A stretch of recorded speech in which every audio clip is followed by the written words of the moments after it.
kogoś chyba w nim. To nie bateria. Co? To jest spąd spalenizny. Okej.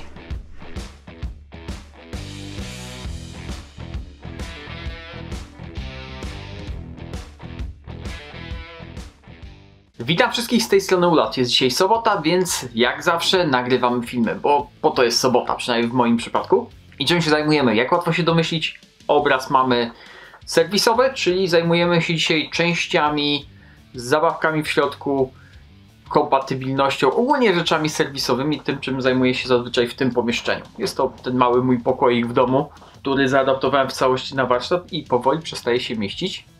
Nie powoli, ja przestałem się mieścić jakieś pół roku temu. No, nieważne. Koniec z dygresjami. Wracam do roboty. Mamy dwie ciekawe rzeczy do poruszenia i są to dwie recenzje. Jedna w formie update'u, po zmianach, powiedzmy części. Natomiast druga to będzie pełnoprawna recenzja części, którą świeżo dostałem. I od czego zaczynamy? Zaczynamy od szkieletu Minecrafta. Jest to update części. Już taki szkielet był u mnie na ręce. To jest druga edycja recenzji tego szkieletu, ponieważ jest to wersja poprawiona. Więc za to się dzisiaj zabieramy. Zobaczymy, czy coś się zmieniło. Jeżeli tak, to jak się zmieniło, czy jest lepiej, czy jest gorzej. Więc tym się dzisiaj zajmiemy. Od razu może wypakujemy. Część dostajemy w takim kartoniku, w środku z pianką. Nic nie lata. Towar jest zabezpieczony. Całkiem spoko. Zobaczmy, co mamy w środku. Pierwsze co, to dostajemy oczywiście szkielet. Ten ładny, czerwony, z nadrukami. Nadruki są tylko z tamtej strony, z tej strony nie ma nic. W odróżnieniu do na przykład szkieletu od Gate'a, gdzie tutaj też mamy nadruki, różne oznaczenia i tak dalej. Wstępnie szkielet wygląda bardzo podobnie jak poprzedni. Z zewnątrz chyba nic się nie zmieniło poza jednym elementem, mianowicie tutaj, ja to pokażę później na blacie już wyraźniej, o tutaj w tym miejscu, go to może być słabo widać na tej kamerze i tutaj w miejscu tym, tu, są dodatkowe otwory. Są to otwory przeznaczone pod ewentualny montaż z dwustronnych selektorów, czyli jeżeli na przykład mamy Specne One albo inną tego typu replikę, to jesteśmy w stanie wykorzystać ten szkielet w tej chwili i skorzystać z ich selektorów dwustronnych, co jest moim zdaniem bardzo fajnym update'em, bo jest to ten element, o którym z Minecraftem rozmawiałem, że przydałby się, żeby on tutaj był. Prawda, otwory są na tyle szerokie, że selekcja od Crytaka już tutaj nie wejdzie, niestety. Nie wszystko da się naraz. Co dostajemy jeszcze do zestawu? Do zestawu dostajemy prowadnicę sprężyny, czerwoniutką, aluminiową, też anodowaną. Bardzo fajnie cieszy mnie to. Dostajemy jakieś dwie śrubki, obstawiam, że jest to śrubka. Dwie śrubki są od montażu przerywacza i stycznika w Gearboxie oraz dwie śrubki typu wkręt, te tak zwany robaczek na imbus, czyli śruba bez łba. I te śruby mogą służyć tak naprawdę do osiowania Gearboxa, ponieważ mamy tutaj dodatkowe gwinty, tutaj też mamy gwinty do osiowania. Co prawda tutaj mam już wkręcone też robaczki, tutaj w tych dwóch, z jednej i z drugiej strony ja mam robaczki wkręcone, więc one nie będą już, chyba więcej ich nie będzie potrzebne. Myślałem, że to może są robaczki do montażu sprężynek, czyli sprężyny popychacza, powrotnej sprężyny popychacza, czy powrotnej sprężyny dyszy, albo może na przykład do montażu stycznika. Nie, to są standardowe, są trochę krótsze, a tutaj te do montażu sprężynek są już wstawione, więc tego raczej już nie potrzebujemy. I tak naprawdę tyle. Gearbox prezentuje się bardzo fajnie, tak samo jak poprzedni. Dodatkowo dostajemy jeszcze podkładki do osiowania repliki tutaj. Ona idzie pomiędzy chwyt pistoletowy a Gearbox, w razie jakby Gearbox był troszkę niższy, żeby to wszystko też ładnie ustawić, żeby to się wszystko nie ściągało i nie kosiło. Więc wygląda to dobrze. Co ciekawe, nie dostajemy tego pierścienia złotego, który był w tamtym zestawie, w tamtym szkielecie poprzednim, który by tutaj nam osłaniał to gniazdo silnika. Ja mówiłem, że jest to niepotrzebne, a wręcz jest to ryzykowne, że mogłoby utrudnić rozkładanie tej repliki. I w tym momencie chyba się Minecraft wycofał z tego pomysłu i odpuścili. I chyba słusznie, bo tak naprawdę do niczego to za bardzo nie było potrzebne. Zaraz pokażemy to wszystko na blacie, postaram się zrobić jakieś zbliżenia, otworzyć szkielet, zobaczyć, czy w środku się też coś zmieniło i tyle. Ja to jeszcze będę oczywiście montował i to będzie razem w tym filmie. Wstawimy to do KM-a. do mojego KM-a od Golden Eagle'a. Jest to może nie high-endowa replika, jest to po prostu KM, który ja posiadam. Wstawimy tam układ zębatek short stroke, jakichś szybkich zębatek, bo wstawimy jakieś 13.1. Damy bardzo mocny silnik, bo damy 38 TPA Chihaya. Wstawimy tam jakąś sprężynę, która nam wygeneruje na short stroke'u jakieś, no tak liczę, żeby to było jakieś 2-3 Joula. I przekatujemy to jutro w lesie, zobaczymy, wywalimy z tego tam pewnie 1000 kulek, może więcej i zobaczymy, co się stanie. Nawet jak ja tu wstawię sprężynę M150, M160, to nie uwierzę, że pęknie szkielet, zanim poleciałby na przykład płok, zanim poleciałaby głowica, zanim poleciałby jakiś o-ring, cokolwiek. To nie pęknie pierwszy. Jestem święcie przekonany, że to wytrzyma. Zrobimy test, bo o taki Minecraft prosił między innymi, żeby to po prostu przekatować, żeby spróbować to zepsuć, więc spróbujemy, ale szczerze nie widzę opcji, żeby to się zepsuło. Z własnego doświadczenia jeszcze nie miałem uszkodzonego, pękniętego szkieletu, kurczę, CNC i te szkielety są tak wykonane, że po prostu fizycznie nie wyobrażam sobie, żeby to się rozpadło. Więc bierzemy się za robotę. Rozkładamy, pokazujemy wam, co w środku się zmieniło, a potem montujemy to w KM-ie i zobaczymy, co z tego wyniknie. Przekatujemy, przestrzelamy i zobaczymy, czy to wytrzyma. Powiedzmy szczerze, ciężko mi sobie wyobrazić, żeby nie wytrzymał. Jak nie wytrzyma, to wow, to będzie słabo. Mamy oczywiście gearbox. Jest wykonany w pełni z aluminium, mamy oznaczenia, zębatek, takie ładne grafiki. Co prawda, powiedzmy szczerze, że nikt nigdy tego nie będzie widział, bo jakby to będzie schowane w replice, no to wiadomo. Ciekawe elementy, które mam tutaj dodatkowo, co odróżnia ten szkielet od innych szkieletów. Przede wszystkim mamy inaczej montowany chwyt pistoletowy. Tutaj mamy włożone nakrętki, standardowe nakrętki stalowe, które trzymają śruby trzymające, trochę dziwnie to brzmi, chwyt pistoletowy. I te nakrętki są w razie czego demontowalne. Możemy wyjąć, uszkodziliśmy, zerwaliśmy gwint, możemy ją wyjąć, wstawić nową. Bardzo fajny pomysł, dużo ułatwia w razie czego, jak zerwiemy gwint, bo normalnie, standardowo gwint jest po prostu nacięty w aluminium, a gwint w aluminium, jak wiadomo, jakiś super trwały nie jest i potrafimy go po prostu niechcący zerwać, więc możliwość wymiany tego jest naprawdę fajna i to jest bardzo fajny feature. Oczywiście, tak jak mówiłem, mamy śruby do osiowania. Już moment, tylko muszę sobie wybrać odpowiedni impuls. O, możemy sobie je wykręcić i na bazie ich położenia ustawić sobie położenie gearboxa na boki w body, jeżeli by nasz gearbox nie siedział równo. Oczywiście gniazda są na 8 mm łożyska. Jak już wspominałem, tutaj mamy wgłębienie i tutaj też mamy wgłębienie pod dwustronne selektory ognia, więc też spoko. Niestety nie mam repliki, która ma dwustronny selektor, żeby sprawdzić, czy na pewno to pasuje, bo nie ukrywam, nie jestem fanem dwustronnych selektorów osobiście. Wolę repliki z pojedynczym, po prostu jest to mniej problematyczne i przy rozkręcaniu, i przy skręcaniu, a trochę dość dużo w swoich replikach grzebie, więc elementy, które są po prostu utrudniają ten serwis, nie są dla mnie rzeczą pożądaną. Hop. I co mamy w środku? Górna połówka, wszystko wygląda dość standardowo, standardowy montaż. Tutaj mamy 0.35, nie wiem, czy to jest seria, czy numer, czy jak, czy maszyna. Standardowe gniazda, nie ma żadnych podwyższeń, standardowy montaż pod, no z tej strony to nie ma żadnego montażu, ale tutaj wszystko wygląda standardowo. Kanał na przewody, jeden, drugi, wszystko naprawdę maksymalnie standardowo. Nic tutaj ciekawego więcej nie ma. Ciekawi mnie, że tu jest gwint. Ja zazwyczaj tutaj śruby nigdy nie dawałem. I ona też tutaj nie była chyba. Bo śruba była tutaj. Więc zastanawiam się, po co jest ten gwint. Nie jestem pewien. Gwint jest z obydwu stron. Nie wiem, może tutaj jakoś się jeszcze by dało osiować na boki. Tylko, że te gwinty będą trzymały chwyt pistoletowy. Więc może. Co mamy znowu z drugiej strony gearboxa? Mamy śrubkę, która będzie nam trzymała sprężynkę powrotną dyszy.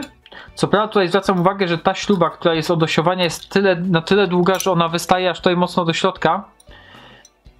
I no może być problematyczna, bo będzie przeszkadzała po prostu w poprawnej pracy dyszy, czy sprężynki dyszy, bo jest naprawdę dość długa. Co prawda już chyba wiem, po co dostajemy te dodatkowe śrubki, bo w zestawie dostajemy jeszcze 2,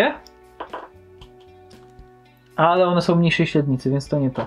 Więc myślałem, że to są śrubki, które możemy sobie dać krótsze, jakby nam te były za długie, ale one są mniejszej średnicy, więc raczej nam tej sprawy nie załatwią. Ok, jedna pójdzie na przykład tutaj, bo tutaj mamy śrubkę, która też jest, trzyma sprężynkę, która nam współgra ze standardową kostką stykową. Natomiast tutaj mamy 2 otwory gwintowane. Jeden jest pod montaż kostki stykowej standardowej, natomiast drugi jest pod montaż właśnie prawdopodobnie bolca, który będzie nam blokował element ruchomy kostki stykowej, żeby nam po prostu stąd nie wyleciał. Więc fajnie, że to jest. Dalej, coś jeszcze z nowych rzeczy. Tutaj mamy taki wypust, nie wiem czy to widzicie. Element taki dodatkowy, który nam będzie osłaniał przewody. Wcześniej było tutaj tylko ten otwór z drugiej strony, żeby te przewody miały się gdzie schować, ale nie było nic, co fizycznie będzie je osłaniać i ten przewód dalej mógł podleć do góry. W tej chwili przewód będzie bardzo ładnie chroniony. Raczej nie ma szans, żeby się tam dostał pod zębatkę silnika. I tak naprawdę, jeżeli o to chodzi, to z takich ciekawszych feature'ów to chyba wszystko. Oczywiście mamy tutaj bardzo dużo otworów inspekcyjnych. Z tej strony w gearboxie nie za bardzo, ale mamy tutaj otwór inspekcyjny do sprawdzenia, jak nam się układa zębatka. Mamy tutaj ewentualnie otwór, żeby odblokować antyrewersę, jak chcemy rozłożyć replikę, żeby zluzować sprężynę. Czyli to by było tyle, jeżeli chodzi o słowem wstępu, co mamy w tym gearboxie. Czyli teraz musimy przełożyć wszystko z gearboxa tego. Znaczy może nie wszystko, bo będziemy trochę zmieniali, bo tu są wolniejsze zębatki. Ja chcę dać szybsze zębatki. Damy troszkę za to wolniejszy silnik, mocniejszy wyraźnie niż to, co tu było oryginalnie. Ale będziemy przekładać stąd rzeczy tutaj, znakomitej większości. Co prawda tam coś tam pozmieniałem, no bo widać cylinder jest jaki jest. Chciałbym go zmienić od razu przy okazji, jak już za jedną robotą. Więc będziemy mieli zaraz okazję sprawdzenia, jak to wszystko przekładać będziemy. Co prawda, powiem szczerze, chciałem wstawić tutaj troszkę lepszy układ sterujący, ale niestety, kurde, po prostu nie mam. Skończyły mi się. Czekam na dostawę układów, więc no w tej chwili nie mam nic, co bym mógł tu wkręcić. Czyli zostanie tak jak jest. Niestety. Nic z tym nie zrobimy. O, widzicie? Tutaj ten gwint był dokładnie pod tą śrubkę. Można było to przymocować. My sobie to na razie rzucimy wszystko tutaj na bok. I będziemy brali się za robotę. Ja nie będę wam pokazywał wszystkiego krok po kroku, przekładania i tak dalej, bo moim zdaniem troszkę to bez sensu. Pokażę już wam tak naprawdę głównie efekt końcowy, bo to będzie chyba najważniejsze. Bo przełożymy wszystko praktycznie stąd, tutaj. Jedziemy sobie powolutku z instalacjami. Na razie płytka selektora. Blokada spustu też widzę, że wchodzi bez problemu. Dość fajne, bo nie ukrywam, że w wielu gearboxach tych typu retro i tak dalej jest problem, że bardzo ciasno wchodzą te blokady spustu. Jeżeli chcemy je zachować, to po prostu jest z tym troszeczkę problem. Dalej, zobaczmy łożyska.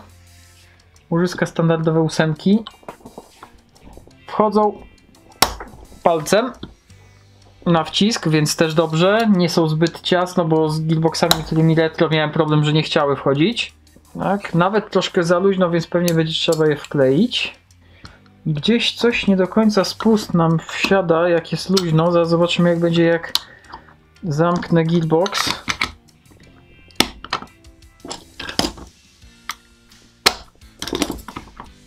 No, teraz spust chodzi. Więc spust się lekko kosi, jeżeli nie jest podparty z drugiej strony. No, ale jak jest podparty, chodzi prawidłowo, więc ok. Na razie go wyjmę, bo wypada. Dalej, czyli co? Zostało na podkładkowanie. Tutaj był standardowy zestaw zębatek 18.1. W tej chwili robimy mały update i repliczka dostanie układ 13:1. I co fajne, też dodatkowo będzie miała zębatki ze zrobionym short stroke'iem. Jest to zębatka SHS przycięta, więc teraz muszę to tylko wypodkładkować, ustawić, bo bez tego no nie rusz. Jeszcze ja zmienię sprężynkę powrotną dyszy, bo nie jest za mocna i boję się jakiś mid-cap syndrom, coś takiego, więc damy tutaj inną. Na co zwracam uwagę? W standardowym gearboxie ten pin trzymający sprężynkę powrotną dyszy jest troszkę dalej, więc tutaj musimy dawać troszkę krótsze sprężyny napinające, więc na to zwracam uwagę. No to teraz oczywiście musimy wszystko posmarować i będziemy mogli powoli kończyć. Wszystko mamy praktycznie już na swoim miejscu, nasmarowane, przygotowane. Zostało nam do włożenia tak naprawdę spust. I zamykamy gearbox, stawiamy sprężynę i ładujemy to wszystko do repliki. I miejmy nadzieję, że wszystko będzie ładnie siedzieć. Nie będzie trzeba tego po 10 razy składać, rozkładać. Bo chyba tego żaden serwisant nie lubi. Bierzemy naszą prowadnicę, którą dostajemy oczywiście w zestawie. Hop. Bierzemy naszą sprężynę. Nie wiem, jakie będą osiągi na tej sprężynie. W short stroke'u. Nie wygląda na jakąś bardzo mocną. Ale to sprężynę wymienimy sobie bez problemu, bo o ile się nie mylę, to ten gearbox nie powinien sprawiać problemu przy szybkiej wymianie sprężyny, nawet bez wyjmowania go z body. Ma właśnie taki feature i zaraz zobaczymy, czy faktycznie bez przeróbek jestem w stanie wyciągać prowadnicę sprężyny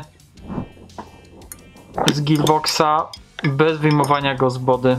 Mam taką nadzieję, bo dużo by mi to ułatwiło w tej chwili. No to chyba skończyliśmy walczyć z wstawianiem szkieletu Minecrafta do repliki DE, do KMK. Co prawda, kilka rzeczy, na które muszę zwrócić uwagę. Ten szkielet niestety nie do końca tu pasuje, gdyż tylny pin siedzi ok, ale ten pin tutaj środkowy, nad spustem, nie wchodzi. Jest ten gearbox odrobinkę przesunięty, to jest jakieś pół milimetra. Gearbox jest troszkę do tyłu, więc nie dałem rady wstawić tego pinu. Tyle dobrze to się zosiowało. Przykręciłem prowadnicę kolby, wstawiłem prężynę, wstawiłem wszystko, poskładałem, sprawdziłem, oś jest oś. Więc mówię, nie ma pina, chrzanić go, mówi się, trudno, będziemy żyć bez niego. Nie jest to najważniejsza rzecz w tej replice, więc po prostu niech go tam nie ma. Póki replika działa, to niech działa. Co więcej, wstawiliśmy, powiem szczerze, wstawiłem chyba najmocniejszą sprężynę, jaką miałem.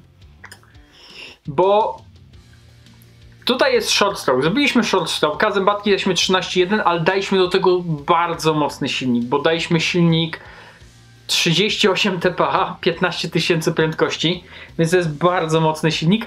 Ten silnik jest strasznie wolny, bo on tu dostał zębatki 13.1, wstawiliśmy short stroke'a, żeby to ładnie, szybciej się napinało i tak dalej. Żeby było troszkę też oszczędniej prądowo, tym bardziej, że mamy stosunkowo krótką lufę, bo 360, więc uznałem, że short stroke, moment, bo mi tu trzeba włazi, będzie tutaj jak najbardziej odpowiedni. A potem uznałem, że przecież muszę wstawić maksymalnie mocną sprężynę, jaką mam. I nie ukrywajmy, że przy zębatkach 13.1 to nawet ten silnik się poci. Na standardowej sprężynie, która tutaj była, to była taka sprężyna powiedzmy na szturm w short stroke'u, on kręcił 17 rofa, pi razy oko, 16-17. Teraz wstawiłem 160 Guardera. Co prawda mocy mamy w ciup, bo mamy tutaj 2,6 Joula bez mała, czyli praktycznie limity DMR w automacie i to nam kręci ten silniczek jedynie 15 rofa z takim małym haczykiem, więc nawet ten silnik spowalnia na takiej sprężynie, w sumie się wcale nie dziwię. Do tego, no bądźmy szczerzy, no chodzi to dość głośno. Ja tak zostawiłem, bo przyznam się szczerze, ten szkielet tutaj nie pasuje idealnie i poważnie się zastanawiałem, czy w ogóle go tu montować. Do tego jeszcze musiałem zmienić chwyt pistoletowy, bo ten oryginalny też nie pasował, nie dawał się tutaj założyć, ale mówię, dobra, zrobimy tak, zrobimy test trwałości tego szkieletu i będziemy to robić jutro na strzelaniu. Zobaczymy, co z tego wyniknie. Jest wstawiona sprężyna M160 Guardera. Ciężka aluminiowa głowica tłoka. Aluminiowa głowica cylindra. Praktycznie wszystko, co może obciążyć gearbox, jest tu wstawione i będziemy z tego tłuc na automacie. Na short stroke'u mamy 2,55, 2,56 Joula, jakoś tak, prawie 2,6 Joula. Na 25 obstawiam, że na cięższych kulkach byłoby jeszcze więcej. Więc jakaś masakra. Oczywiście ja nie mogę tego użyć w grze u nas, bo to przekracza jakiekolwiek limity, jakie mamy dopuszczone. To jest praktycznie moc mojej DMR-ki, ja strzelam full auto, więc no tak sobie. Ja to po prostu przetestuję przed strzelaniem. Tyle dobrze, że ze względu na to, że jest to dość powolne, bądźmy szczerzy, to przynajmniej nie ma problemu z podawaniem i sobie spokojnie z tym magazynki radzą, bo bałem się, że tu będzie problem. Więc na razie to wszystko siedzi. Jeżeli chcielibyśmy wstawiać te gearboxy do G, to tak jak mówiłem, niestety chwyt pistoletowy nie pasuje. Nie pasuje środkowy pin, mimo że to się jakoś osiłuje, to nie jest to idealne, bo ten drugi punkt podparcia jak najbardziej by się przydał. To wszystko jakoś działa. Ale nie powiedziałbym, że jest to złożone na super. Bardziej nam zależy na teście wytrzymałości. Czy ten szkielet wytrzyma? Znaczy, ja pisałem, że szkielet wytrzyma, ale tłok pierdyknie. Ja idę o zakład, że tłok klęknie. Że tłok po prostu tego nie zniesie i po prostu umrze. Damy jutro do tego baterię taką 5600, 5300, taką cegłę. Nie wiem, czy przypnie ją tutaj izolką, czy po prostu wrzucę ją do kieszeni, bo mam do niej taką jeszcze przedłużkę. Tutaj kable też wyprowadziłem sobie na zewnątrz. I pokatujemy to na tym zestawie, zobaczymy, co z tego wyniknie. Coś klęknie prawdopodobnie. Ja będę wstrzał tak długo, aż coś klęknie. No chyba, że kulki mi się skończą w boksie. Ja planuję z tego wywalić, nie wiem, 2-3 tysiące kulek. No nikt mi za te kulki, bądźmy szczerzy, nie odda. Kulki bio nie są tanie. Nie chcę tam też pakować jakiegoś taniego chłamu, ale no zobaczymy, tak? Potestujemy. Zobaczymy, jak to wyjdzie. No jestem szczerze ciekawy. No i jesteśmy po testach. Jeżeli w ogóle można to tak nazwać, bo to bardziej było katowanie. Nie ukrywajmy, ta replika naprawdę dostała po zębach. Co prawda, już od razu mówię, wytrzymała. A przynajmniej większość jej wytrzymała, bo zaraz powiem, o co chodzi. Bo nie był to, powiedzmy, najmocniejsze, co da się wstawić. Tak, można wstawić M180 jakąś na pełnym stroku, dać też ciężkie głowice i mieć nadzieję, że jakoś silnik da radę to napiąć. Bo problem był z tym, że silnik i elektryka to niestety nie dawało za bardzo rady tej replice. Ja wstawiłem M160, dałem ciężką aluminiową głowicę tłoka. Nie dałem żadnego lepszego zderzaka na głowicę cylindra. Nie. To jest zwykły gumowy, twardy jak plastik zderzak, jest naprawdę świetny. Wystarczy. Przecież to musi wytrzymać. I testowaliśmy to w full auto. To była M160, ale na short stroke'u, bo też zależało mi na tym, żeby nie podbić za mocno mocy, a dać możliwie mocną sprężynę. Dlatego jest tutaj short stroke. Tym bardziej, że docelowo ta replika dostanie po prostu troszkę słabszą sprężynę. Bijemy ją do limitu 1.9 i ona będzie dalej strzelać w tej konfiguracji. Więc chciałem po prostu short stroke'a, jakbyśmy nam przyszło do głowy dać szybszy silnik czy cokolwiek, to żeby dalej nie było problemu z PM-em. A jakbyśmy dali tutaj 160 i wpierniczyli pełny naciąg, to prawdopodobnie mielibyśmy dobrze ponad 3 joule. Dobrze ponad 3 joule w tej replice. No tego już na pewno nikt by mi nie dopuścił na strzelaniu. A tą repliczkę chłopaki zgodzili się, żebyśmy przestrzelali, przekatowali na strzelaniu. Było to bardzo miłe z ich strony, bo nie ukrywam, że niektórzy przez to troszkę pocierpieli. Testował to Wim. Ja z tym nie biegałem. Ja biegałem z kałaszkiem. Wim to testował i sprawdzał po prostu, ile ludzie zniosą. Można tak powiedzieć, bo Wim nie ma nawyku strzelania z dużych odległości, krótkimi seriami czy cokolwiek, tylko jak zauważył, że ktoś biega w krzaki czy za drzewo, to po prostu napiernicza do tego punktu tak długo, aż gościu się podda. Albo drzewo się przewróci, albo cokolwiek. Więc efekt był taki, że Wim naprawdę katował tą replikę i to na tym 2.5 Joula były osoby, które po prostu dostały dość długą i nieprzyjemną serię. Niestety tak. Za co najbardziej przepraszamy, mam nadzieję, że nie było to aż takie cierpienie, jakie mogło być. Chwała Bogu, replika nie była bardzo szybko strzelana, bo ona na tej sprężynie generowała tak naprawdę jakieś tam nam 15-16 rofa. Nie za dużo. I ta replika na tym ustawieniu około 2,5 Joula, na tej M160 na short stroke'u wywaliła nam około 2,5-3 tysiąca kulek. Po tym czasie zaczęliśmy mieć problemy z elektryką. Nie z mechaniką, że szkielet, coś się przyciąża, że gdzieś nam coś pęka, nie. Po prostu Kaspar zaczął czuć, że nie silnik się grzał, nie kable, tylko chyba stycznik, bo zaczął czuć swąd plastiku gdzieś tutaj stopionego z repliki ze środka, więc prawdopodobnie stycznik, bo ja tutaj nie dałem żadnego MOSFET-u i to był bardzo duży błąd. Myślałem, po co to? Niepotrzebne, przecież niech tak będzie. No i nie daliśmy MOSFET-u. Przecież przy auto tam ten MOSFET za dużo nie popracuje, nie będzie iskrzenia, tak? Tylko efekt był taki, że na styczniku dosłownie zaczęło się to gotować.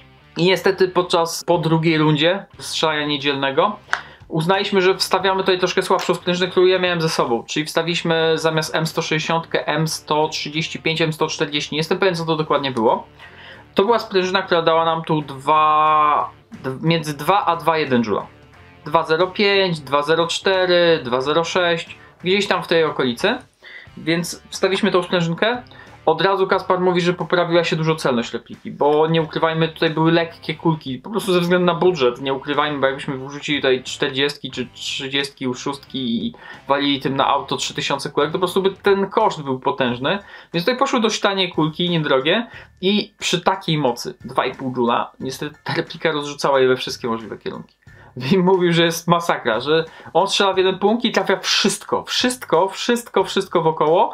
Ten punkt też oczywiście mówi, że część kulek poszła prosto, nie? Ale masa leciała prosto na boki, rozrzucało to strasznie. Więc jak daliśmy słabszą sprężynę, to powiedzmy, że to była M135, załóżmy, że tak. Przestrzelała ta replika wtedy kolejne 2500 kulek, odzyskała taką... Kaspar mówi, że wreszcie zaczęła strzelać jak KM, bo przestała ewidentnie się pocić, ewidentnie przestała zwalniać i tak dalej. Tylko po prostu cały czas strzelała równo, miała te troszkę więcej RPS-ów, tam chyba 16, 17. Więc naprawdę Kaspar mówi, że wtedy zaczęła działać faktycznie jak KM. Do tego przestało ludzi to tak aż boleć, no bo fizycznie dostawali po prostu mniejszą energią i te kulki zaczęły dużo lepiej latać. To były te same kulki, dalej dość lekkie, bo to chyba były 25 w większości, ale po prostu latały dużo stabilniej, ze względu na to, że były po prostu za lekkie do tej poprzedniej mocy. Więc tutaj 25 zaczęły się dużo lepiej sprawdzać, dużo fajniej i Wim wystrzelał ich tam kolejne 2,5-3 tysiąca kulek. Czyli pi razy około 6000 kulek zostało wystrzelone podczas gry z tego KMA, z tego połowa na tej takiej sprężynie M160, reszta na M135. Więc naprawdę szkielet dostał po zębach i nic mu nie jest. Szkieletowi nic nie jest, co ciekawe, bałem się, że tłok się rozsypie. Tłok się nie rozsypał, głowice, wszystko działa, wszystko jest sprawne. Replika daje strzela, daje, generuje swoją energię, nie ma żadnego problemu. Jedyny problem jaki jest, to niestety to, że styczniki prawdopodobnie dostały po dupie i trzeba będzie je wymienić i wstawić jakiś MOSFET. No ale to już jest moja głowa w tym, żeby to po prostu poprawić i będę to robił to po prostu innego dnia, bo dzisiaj po prostu nie mam do tego weny. I to chyba tyle, jeżeli chodzi o test. Tak czy inaczej szkielet wytrzymał bez bólu i obstawiam, że wytrzymałby dużo mocniejszą sprężynę, bo fizycznie nie wyobrażam sobie, żeby on poleciał szybciej niż powiedzmy tłok, który jest kompozytowy i ma stalową szczękę.